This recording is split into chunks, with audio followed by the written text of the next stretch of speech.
नमस्कार दोस्तों, कैसे हैं आप लोग गाइस। उम्मीद करती हूँ आप सब लोग बहुत अच्छे होंगे। जी हाँ, आज हम बात करेंगे लोन गारंटर बनना पड़ जाएगा भारी। पहले जान लें ये ज़रूरी बात, बाद में नहीं होगी दिक्कत।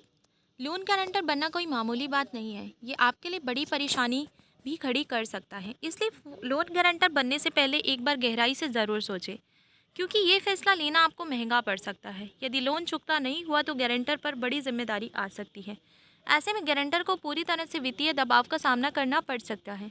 कानूनी और आर्थिक दोनों दृष्टिकोण से यह एक जोखिम भरा कदम हो सकता है। इसलिए लोन गारंटर बनने से पहले सभी पहलुओं पर गंभीरता से विचार करें, ताकि भविष्य में कोई परेशानी ना हो।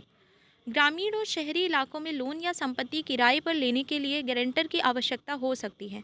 गारंटर बनने से शुरुआत में कोई परेशानी नहीं दिखती, लेकिन बाद में अगर लोन चुकता नहीं होता या ईएमआई बार बार मिस होने लगे तो गारंटर ही घेरे में आ जाता है और उसको गंभीर समस्याओं का सामना करना पड़ सकता है। ऐसे में गारंटर बनने से पहले संबंधित नियम और शर्तों के बारे में पूरी जानकारी होना आवश्यक है। इसके बिना कोई भी निर्णय लेना जोखिमपूर्ण हो सकता है। आइए एक एक करके जानते हैं इन सभी ज़रूरी पहलुओं के बारे में, जिन पर किसी का लोन गारंटर बनने से पहले गौर करना बहुत ज़रूरी है। कब ज़रूरत पड़ती है गारंटर की? बैंक कई बार लोन को प्रोसेस से पहले ही लोन लेने वाले से गारंटर की मांग करता है। बहुत से लोग अपने जानकारों, दोस्तों व रिश्तेदार की मदद के लिए उनके कर्ज के लिए गारंटर बन जाते हैं।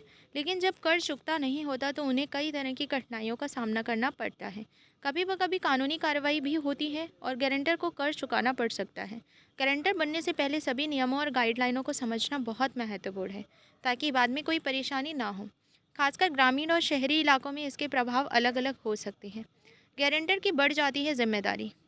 एक व्यक्ति जो किसी और के लोन की जिम्मेदारी उठाता है, यानी किसी अन्य व्यक्ति के लोन का गारंटर बनता है, तो वह कर्ज का भुगतान ना होने पर उसे चुकता करने के लिए बाध्य होता है।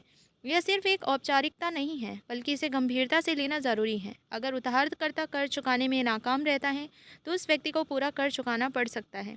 गारंटर बनने से पहले इन सभी पहलुओं को समझना और इनकी जिम्मेदारी को स्वीकार करना जरूरी है। आरबीआई ने गारंटर के बारे में क्या कहा है?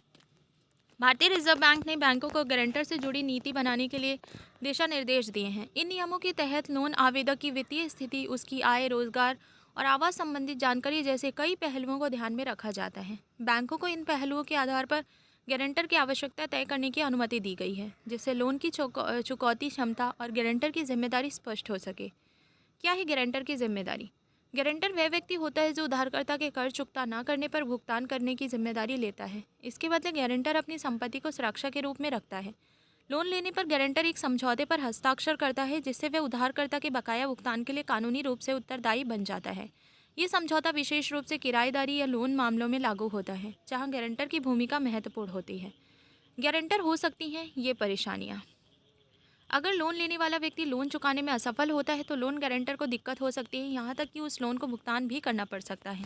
लोन लेनदार अगर लोन नहीं चुकाता है तो या लगातार ईएमआई मिस करता है तो उसका खुद का तो भी सिबिल स्कोर तो खराब होता ही है, साथ ही लोन गारंटर का भी सिबिल स्कोर भी खराब हो जाता है। अगर लोन लेने वाले आदमी ने लोन देने के में देरी की या फिर लोन चुका नहीं पाया तो ऐसे में लोन गारंटर और लोन लेनदार दोनों को कानूनी नोटिस का सामना करना पड़ सकता है। अगर लोन लेने वाला लोन का भुगतान नहीं कर पाए तो ऐसे में लोन गारंटर पर एक्स्ट्रा वित्तीय बोझ पड़ जाता है। अगर एक बार गारंटर बनने के बाद लोन लेनदार लोन चुकाने में असफल होता है और इस वजह से सिबिल स्कोर खराब होता है तो भविष्य में लोन गारंटर को खुद के लोन के लिए भी लाले पड़ सकते हैं। अगर कोई व्यक्ति अपनी मर्जी से किसी के लोन का गारंटर बनता है तो ऐसे में गारंटर खुद नाम वापस नहीं करवा सकता।